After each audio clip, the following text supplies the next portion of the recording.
오늘 말씀은 누가복음 22장 47절에서 62절 말씀입니다. 말씀하실 때에 한 무리가 오는데 12 중에 하나인 유다라 하는 자가 그들을 앞장서 와서 예수께 입을 맞추려고 가까이 하는지라. 예수께서 이르시되 유다야 내가 입맞춤으로 인자를 파느냐 하시니 그의 주위 사람들이 그 된 일을 보고 여짜오되 주여 우리가 칼로 치리니까 하고 그 중에 한 사람이 대제사장의 종을 쳐 그 오른쪽 귀를 떨어뜨린지라. 예수께서 일러 이르시되 이것까지 참으라 하시고 그 귀를 만져 닫게 하시더라. 예수께서 그 잡으러 온 대제사장들과 성전의 경비대장들과 장로들에게 이르시되 너희가 강도를 잡는 것 같이 검과 몽치를 가지고 나왔느냐. 내가 날마다 너희와 함께 성전에 있을 때에 내게 손을 대지 아니하였도다. 그러나 이제는 너희 때요 어둠의 권세로다 하시더라. 예수를 잡아 끌고 대제사장의 집으로 들어갈새 베드로가 멀찍이 따라가니라. 사람들이 뜰 가운데 불을 피우고 함께 앉았는지라. 베드로도 그 가운데 앉았더니 한 여종이 베드로의 불빛을 향하여 앉은 것을 보고 주목하여 이르되 이 사람도 그와 함께 있었느니라 하니 베드로가 부인하여 이르되 이 여자여 내가 그를 알지 못하노라 하더라. 조금 후에 다른 사람이 보고 이르되 너도 그 도당이라 하거늘 베드로가 이르되 이 사람아 나는 아니로라 하더라. 1시간쯤 있다가 또 한 사람이 장담하여 이르되 이는 갈릴리 사람이니 참으로 그와 함께 있었느니라. 베드로가 이르되 이 사람아 나는 내가 하는 말을 알지 못하노라고 아직 말하고 있을 때에 닭이 곧 울더라. 주께서 돌이켜 베드로를 보시니 베드로가 주의 말씀 곧 오늘 닭 울기 전에 내가 3번 나를 부인하리라 하심이 생각나서 밖에 나가서 심히 통곡하니라. 아멘. 예수님은 두 사람의 제자에게 배반당하십니다. 먼저는 가롯 유다입니다. 그는 이미 진작부터 대제사장들과 바리새인 등 종교 지도자들에게서 돈을 받고 예수님을 넘겨줄 계획을 세우고 있었습니다. 그러면서도 그는 뻔뻔하게 예수님께 와서 그분에게 입맞춤을 합니다. 친한 사람들끼리 하는 입맞춤의 인사, 사랑과 신뢰를 기반으로 하는 이 인사를 예수님께 하고 있습니다. 그와 제사장들이 데리고 온 군인 무리들은 유다가 입맞춤을 하는 바로 그 사람이 예수이니 그를 체포하자라는 신호를 이미 주고받았습니다. 유다는 겉으로는 예수님께 친근한 척하면서 예수님을 배반했습니다. 이번에는 베드로의 배신을 봅시다. 유다가 제사장들과 군인들을 데리고 예수님을 잡으러 왔을 때 베드로는 칼을 뽑아서 저항했습니다. 도망가거나 예수님의 고난을 방관하지 않았습니다. 그는 예수님을 지키고자 했습니다. 베드로는 예수님이 잡혀가신 대제사장의 집들까지도 따라갔습니다. 아주 충성된 사람이죠. 하지만 그곳에서 베드로는 당신 혹시 예수의 제자 아니야? 라고 묻는 사람들의 물음에 그만 겁을 먹고서 자신이 예수님과 상관이 없는 사람이라며 3번 예수님을 부인합니다. 유다와 베드로 두 사람의 배신의 패턴은 다릅니다.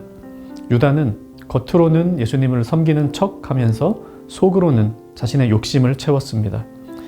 베드로는 진심으로 예수님을 따르려 했지만 한순간의 공포심이 그로 하여금 예수님을 배반하게 만들었습니다.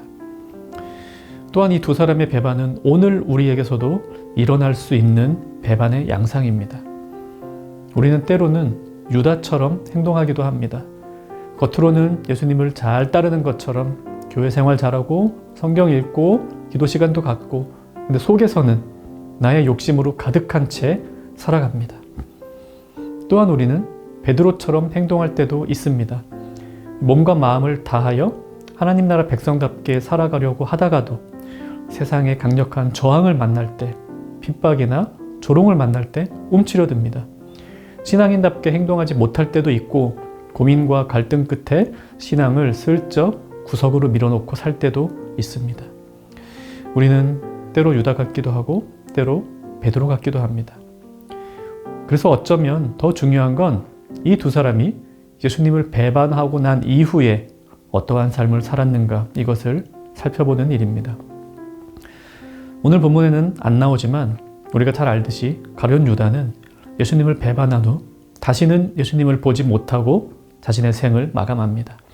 그의 인생은 비참하게 끝이 납니다. 베드로는요, 본문에서 베드로는 예수님을 모른다고 3번 부인합니다.